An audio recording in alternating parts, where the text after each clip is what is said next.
Hello, beautiful souls. Thank you so much for clicking on this video. My name is Carolyn, and this channel is all about true crime, mystery, and anything abnormal. I highly recommend subscribing because it's definitely a vibe.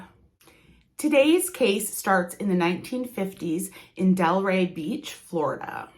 Hilma Witt was just 8 years old when her family moved to a nudist community. Hilma's mother, Margaret, and her stepfather managed the nudist community that they were living in. Just a few years earlier, Hilma's mother, Margaret, had lost custody of Hilma. The reason Margaret had lost custody of Hilma was because she had been hospitalized for mental health issues. But Margaret had got custody back of Hilma. They were living in the nudist community that Margaret, her mother, was managing, and things were going really well for the family. Now, as to what your opinions are of an 8-year-old child living in a nudist community, leave those in the comment section below. I personally don't believe a nudist community is the best place to be raising an 8-year-old girl, but this is what the family chose. When Hilma turned 16 years old, she married a young man who lived in the nudist community that she lived in. Despite the fact that Hilma was only 16 years old and would be naked during the entire wedding, everyone would be naked during the entire wedding, her mother sold tickets to anyone who wanted to come to the wedding. So anyone in the public, if they wanted to come to this nudist community for this wedding, they were allowed. And obviously, being a wedding, people took pictures. But there were people there who were taking pictures that had absolutely nothing to do with the wedding. Some of the pictures of Hilma were sold to magazines despite the fact that she was 16 and underage. This marriage did not last long, and it wasn't long before Hilma met a new man. She met a man 10 years older than her named Paul Witt. So this is how she comes to have the name Witt as a last name. Paul and Hilma soon had 2 young sons, Eric and John. At times, Paul could be a wonderful husband and a wonderful father, but at certain times, he definitely was not. He would take his sons out fishing and hunting, and this was something that the kids grew up having good memories of their father, but their good memories with their father were extremely limited. Paul had an extremely bad temper, and he was physically and emotionally abusive to Hilma and both of the sons, Eric and John. Eric was the oldest son, and he definitely suffered the worst of the abuse. I mean, it was bad for everyone, but Eric specifically would be targeted for harsher discipline, harsher abuse.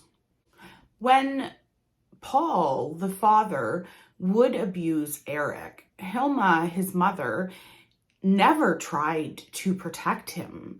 She would run and hide, hoping that she would not be abused. But as a young child, Eric was being abused, and although the abuse obviously is not his mother's fault, she did absolutely nothing ever to try to protect him. After an extremely horrible abuse situation when Eric was only 8 years old, when Paul was finished with his shit, he left the house, and Hilma came over to then comfort Eric. And this is when Hilma started to bring up the idea that Paul needed to die. What she would tell Eric was he didn't deserve the abuse, and wouldn't things be better if his father died? Eric, being just a young boy, he didn't know how to react to the suggestions that his mother was making. He was a young boy who was being physically abused by his father, and now he has his mother who's not willing to do anything to try to protect him. She starts suggesting that Eric should kill his father. Hilma then decided to tell Eric that she thinks the best way for Eric to kill his father is to poison him. And Eric is not interested in trying to poison his father. He is so young. He is living in this abusive, toxic household, and he didn't know what to do, but he really didn't want to kill his father. Hilma decided that she would be the one to poison Paul. In the past, Paul had had a bad reaction to Valium. So Hilma thought this was a great solution. So she started, without obviously Paul's knowledge, putting Valium in Paul's food. And she slowly began increasing the dose more and more and more, but all it ever did was make Paul sleep. And she was not looking for him to take a nap. She was looking for him to go to sleep and never wake up. So obviously Valium wasn't doing the job, so she moved on to rat poison. So Hilma started putting rat poison in Paul's food. So Hilma for years had been trying to poison her husband, and it wasn't working. At this time, Eric was 15, and Hilma decided that Eric needed to kill his father. She would constantly pressure Eric to kill his father. She was constantly coming up with ideas, and it was something that was just constantly said to him. And Eric started to feel a lot of pressure because he felt like he wasn't protecting himself and his mother and his younger brother, because these were the ideas that his mother was putting in his head. He was a 15-year-old boy. It wasn't his job to protect everyone. In the summer of 1981, Hilma started going hard at Eric, wanting him to kill his father.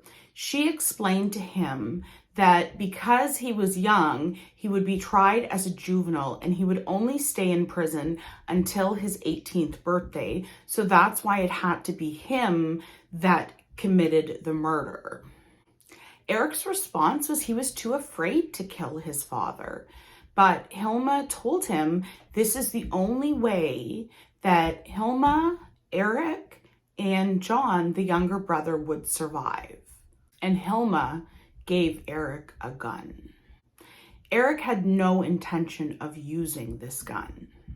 In September of 1981, Hilma threatened that she would unalive herself if Eric would not kill Paul. Hilma left the house and she said she would not return until the job was done. And Eric just sat alone in his room on his bed, holding the gun, terrified. He didn't know what to do. He knew he didn't want to kill his father, but he felt so much guilt from his mother that if he didn't do this, he wasn't protecting her and his little brother. And as he was sitting on the bed, the phone rang. When he answered it, it was Hilma. And she said, "I'll be home in 15 minutes and it better be done." So Eric picked up the gun, walked down to the living room where his father was sleeping, and shot him. Minutes later, Hilma returned. And when she returned to the home, she said to Eric, "Stick to the plan." And she very calmly called 911. When the police interviewed Eric, Eric said that he had found the gun and he was bringing it in to show his father. He said while he was going to show his dad the gun, it accidentally went off and ended up shooting and killing Paul. Police believed Eric and they closed the case as an accident. Once his father was dead, Eric didn't miss his father at all, and he didn't have any guilt. Eric now believed what his mother had been trying to convince him of his entire life, that it was his job to kill his father, and by doing this, he was protecting his mother, himself, and his younger brother. So Eric really believed that he had done the right thing, because based on what he had been told his whole life by Hilma, he had done the right thing. After Paul died, his mother, Elaine, offered for Hilma and the two boys to come and live with her. Elaine very much loved Hilda and the boys, and she wanted to do anything she could to help them. But unfortunately, it would lead to her demise, because Hilma's not done yet. 3 years later, Elaine started noticing that her Social Security checks were going missing. She confronted Hilma about the checks, and obviously Hilma denied it, but Hilma was stealing her Social Security checks and cashing them. Tensions in the house grew, and Eric started noticing his mother do something that she had done in the past. He noticed her sneaking something into Elaine's food. Eric was furious when he found out that his mother was trying to kill his grandmother, because he felt like his father was a different situation. He really did believe that if he had not killed his father eventually would have killed either Hilma, Eric, or his younger brother. So when he looked at what he had done to his father, he felt like it was justified, and in his opinion, he felt like it was self-defense.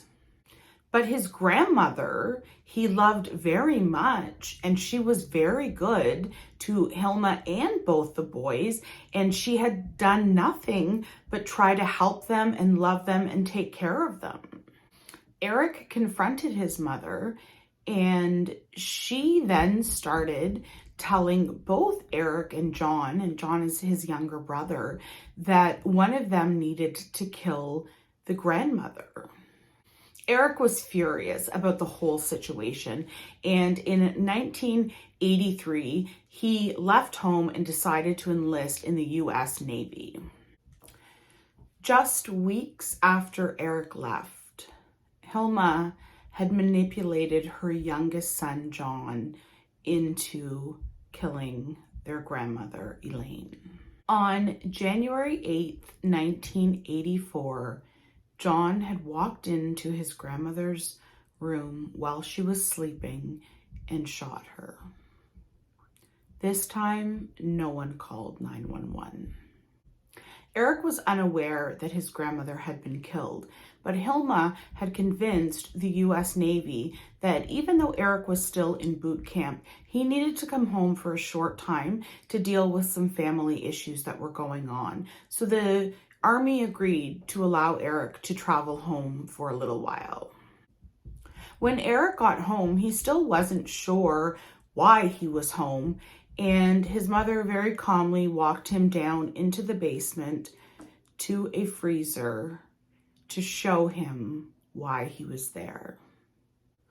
When Hilma opened the freezer door, Eric was in shock and complete disbelief.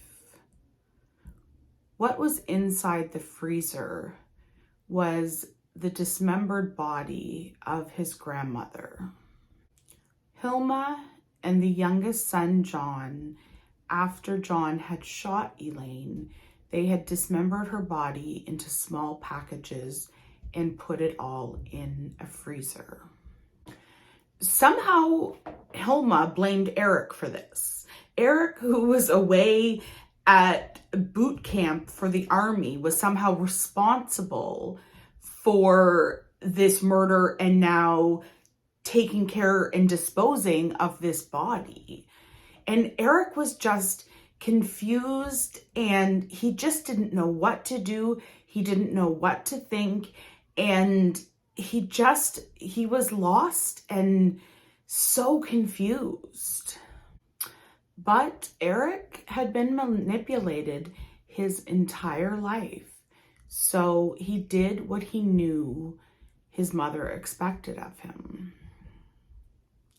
He told Hilma to call Elaine's friends and tell them that she had gone on a long vacation. This would allow them time to get rid of the body. And then Eric just became too overwhelmed by the whole situation, and he decided to head back to San Diego, which I don't think I had mentioned yet, but he was in boot camp in San Diego for the Army. So he got in his car and headed back to San Diego. He didn't want anything to do with his mother, what she had done, and whatever they were going to do with the grandmother's body. Not long after Eric began his car ride back to San Diego, he noticed a very horrific smell coming from his car. Eric pulled over the car to investigate, and when he opened the trunk of the car, he saw that there was a cooler inside, and the smell was even more intense. When he opened the cooler, there were maggots everywhere. And underneath the maggots were part of his grandmother's body. His mother, Hilma, had decided that he was going to be part of disposing of this body, whether he liked it or not. Eric was terrified and he didn't know what to do. So he decided to rent a storage locker in San Diego, and he took the cooler and put it in the storage locker until he could figure out what to do. For 8 months, Hilma continued to cash Elaine's Social Security checks. At this point, Elaine's friends no longer believed that she was on a vacation. They were extremely suspicious, and they contacted the police to report her as missing. Hilma decided to flee with her younger son, John. Her plan was for her and John to drive to San Diego, pick up Eric, and all three of them would drive down to Mexico to hide. But Hilma just could not stop cashing those Social Security checks. On the way to San Diego, Hilma had stopped to cash one of Elaine's Social Security checks, and she was finally caught. Her and John were both taken into custody. Eric was arrested later that day at the San Diego Navy Hospital. With the three of them in custody, 15-year-old John, the youngest son, was the first to break, and he told them everything. He told them that parts of Elaine's body had been left all over Indiana, Illinois, and San Diego.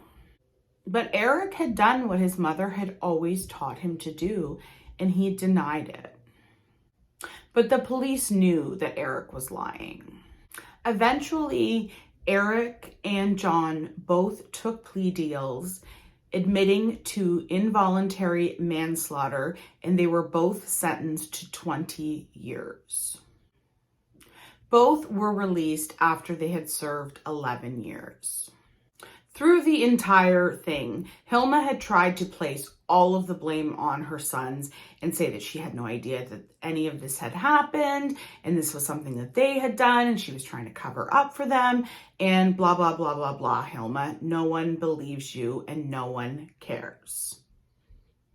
In 1986, Hilma was sentenced to 90 years in prison.